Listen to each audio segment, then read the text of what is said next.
Hello everyone and welcome back. My name is Mr. Cobalt, and in this video I'm going to be going over how to predict the water solubility of different compounds.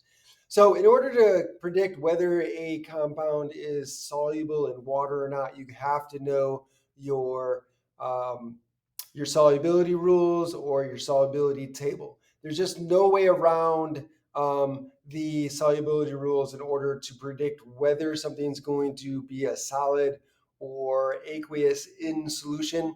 The only other way is to actually go in the lab and test out yourself to see. But other than that, you need to know the solubility rules or have your solubility rules in front of you or your solubility table as we go through this in the video. So your teacher probably has given you some sort of table or set of rules. So have those in front of you, and I'll be referring to those through the video.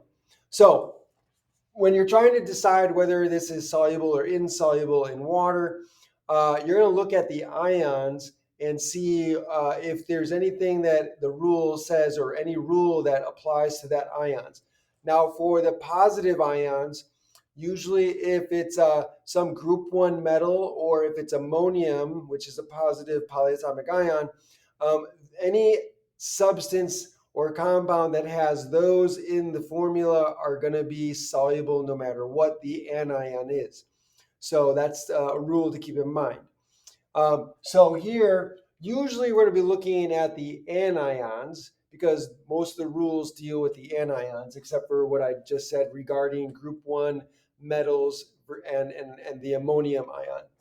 So here we have nitrate ion.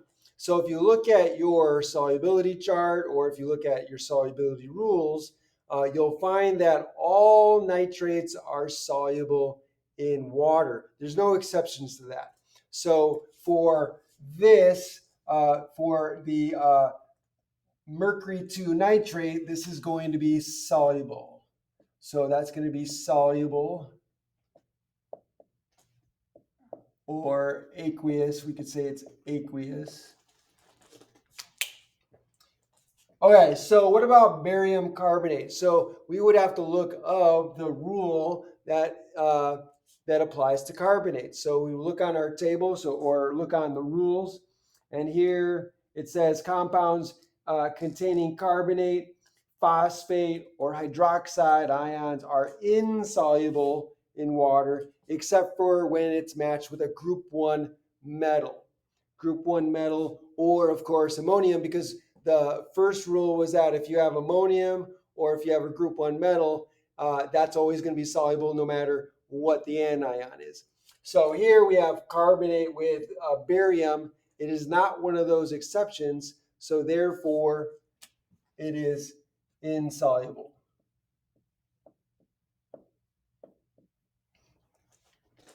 So this would precipitate out if you were to mix barium and carbonate ions together.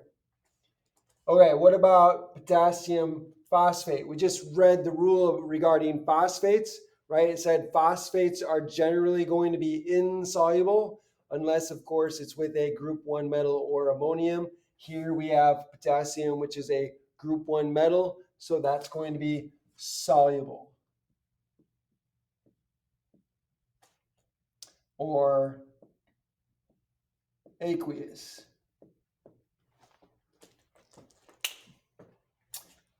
Next, we have lead chloride. So looking at the chloride ion, we would look at our table, look at the solubility table or solubility chart or rules, and look up what it says about chloride or other halogens.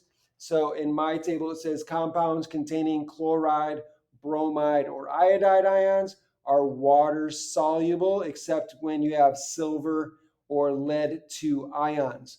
So here, we have lead 2 ions. So normally chloride ions would be soluble. Any substance with chloride ions in it would be soluble, except for lead 2. And this is lead 2, so this is going to be insoluble. Again, if you were to mix lead 2 ions with chloride ions, they would form a precipitate and you would get a solid form in your solution. And then finally, we have cadmium 2 hydroxide, or just cadmium hydroxide.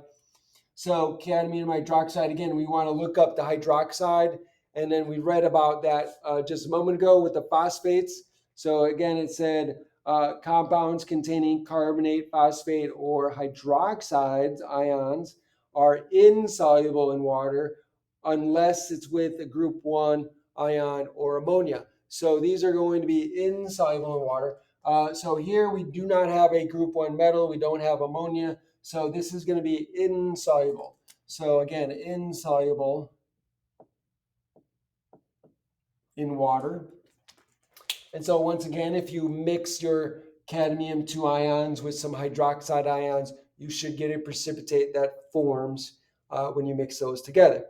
And so that, ladies and gentlemen, is how you determine whether a substance or compound is going to be soluble or insoluble in water. And if you're doing precipitation reactions, then this would indicate whether or not you're going to get a precipitate that comes out of solution when you mix your two solutions together. So that's it for this video. I hope you enjoyed this video. If this was helpful in any way, then please like the video, share the video, hit that like button over there, subscribe to my channel, and when you do, make sure you click on the notification bell so that way when you can be notified by the videos I put out. Click all so you can be notified by all the videos I put out. And then finally, put a comment down below in the comment section. Let me know what you think. Ask me questions. I would love to hear from you. Also, if you have a question that or a problem you want me to go over, or a topic that you want me to cover in a future video, then please let me know. I would love to do that for you. Thanks for joining me, and have a great day.